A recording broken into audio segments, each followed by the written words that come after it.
a chef, A, get to be on TV? And how do you end up representing on TV home shopping and live stream shopping one of the biggest brands in the world? We're talking about SMEG. I was doing demonstrations at a very high-end appliance store in Toronto. Someone saw me doing a demonstration one day, and that person would go on CityLine and do demos as well. And when they saw me doing a demonstration, they're like, you should be on TV. Like, we should really get you behind the camera on this. So in 2014, I started filming CityLine.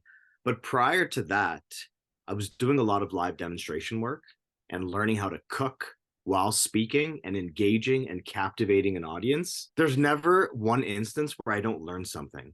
And every time I learn something, whatever that little tip or lesson or moment is, I take it on with me as experience to the next thing. It's interesting. My background, I do a lot of work with chefs, anyone from back of house or sometimes even behind the bar to be comfortable on camera. That's sort of what I've done for years, even prior to live selling school. And what I always find fascinating is that in a kitchen, you're used to doing many, many, many things at once. You're having conversations, keeping track of timing and delicate processes, where a sauce might separate if you don't, work it to the right timing.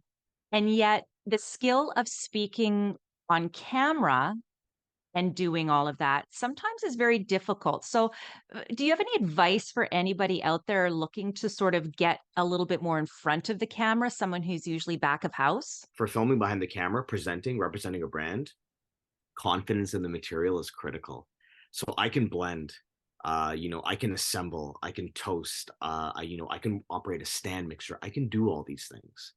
But knowing the features and functions and the wattage and all the nitty gritty of the specific appliances I'm demonstrating, that's where I need to be extremely confident. I get asked a lot, how are you so confident in front of the camera or when you're delivering a speech? It's confidence in the material. That's really, really important.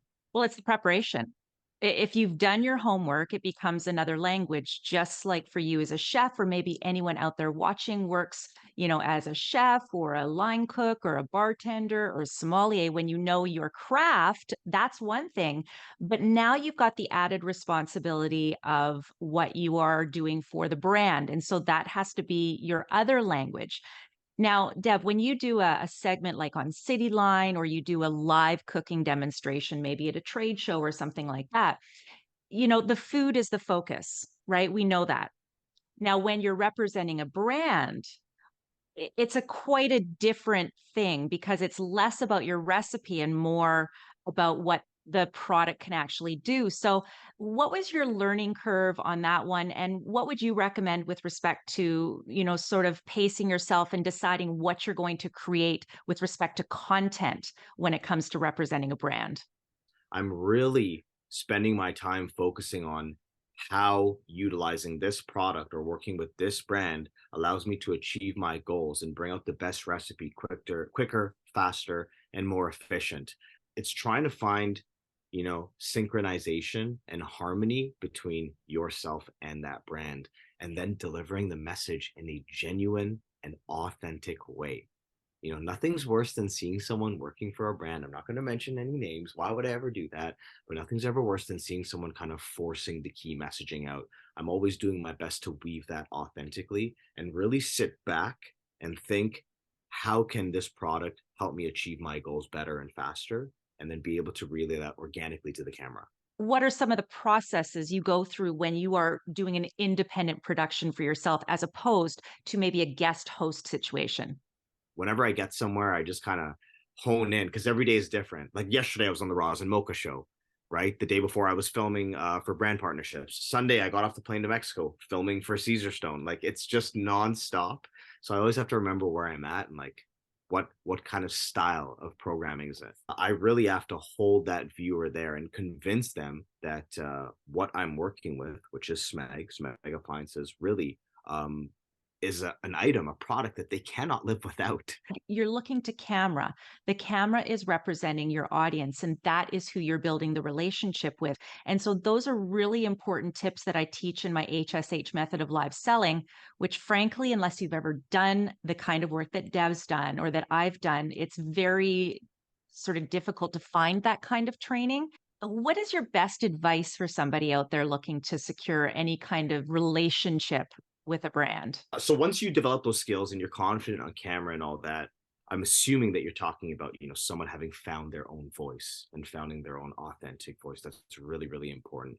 Another thing that's really important is to storytell. And that's something that I learned later on in my career. But to storytell is to create like an intimate experience and actually speak from the heart. I reference my grandmother a lot, my mother a lot, my childhood experiences cooking in the kitchen. This is a great way to create like an intimate bond with the person on the other end of the screen because they can relate to what you're saying.